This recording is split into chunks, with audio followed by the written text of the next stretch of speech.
100% Chance of Wine. Sponsored by The Lodge at Columbia Point. Today on 100% Chance of Wine, we made our way out to Sleeping Dog Winery just to the west of Benton City. And I'm joined by the owners, Larry and Joyce. I like their philosophy for your winery. You say that wine and dogs are very much alike. Tell me more. It's true.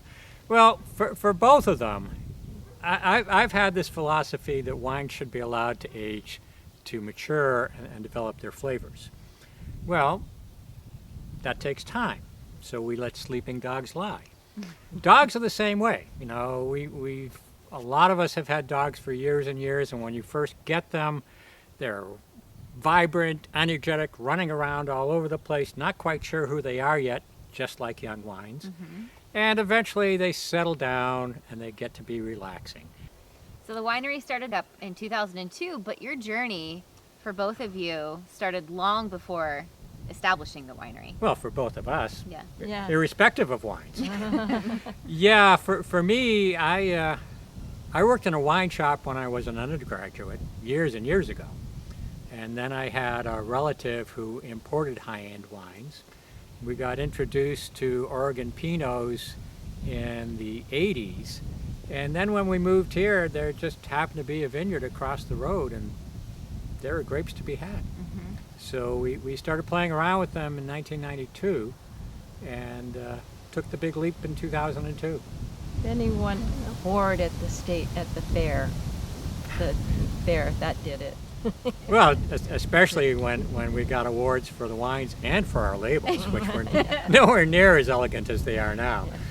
So I wanted to learn more about your journey into winemaking. It was kind of more, there were grapes left over on the vines to eventually you created this winery. Tell me more about that middle step that you guys had. So, you know, I'd been sort of fascinated with wine. I'd never really made any wine. I'd tried my hand at beer a few times, and that was an abysmal failure.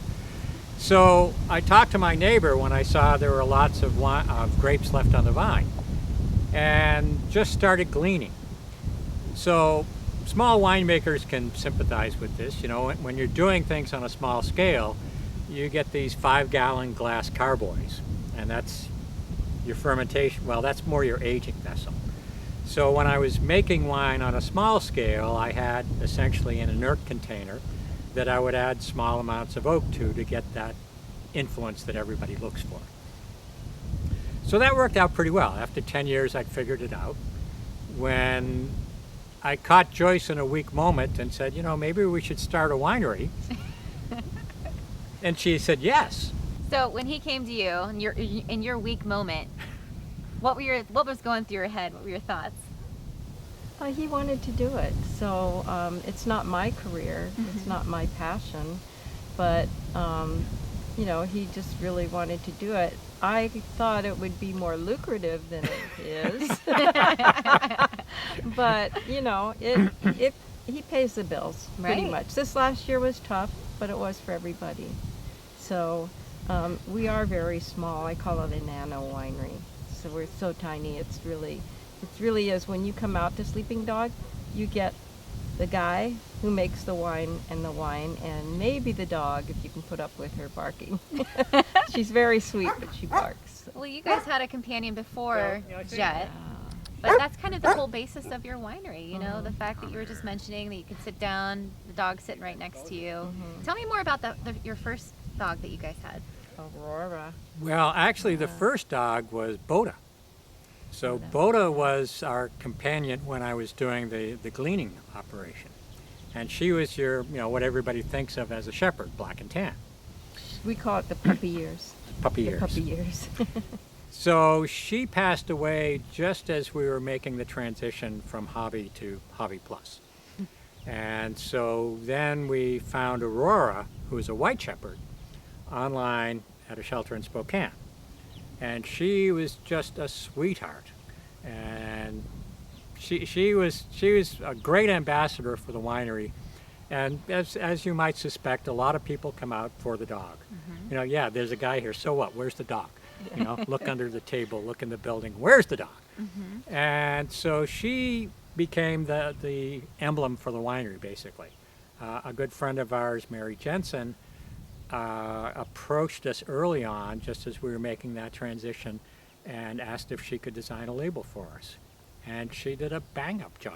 She knew the dog. She knew the dog. She had wonderful training in art, and just came back with some wonderful images. So this is Aurora? This is Aurora. Okay. It's on most of the labels.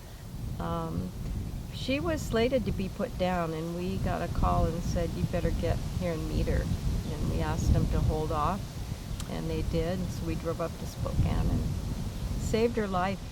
But you guys are able to help so many dogs, and you do a lot for charity as well with We do, and it's, anybody with any kind of business will tell you, you get solicitations from all over.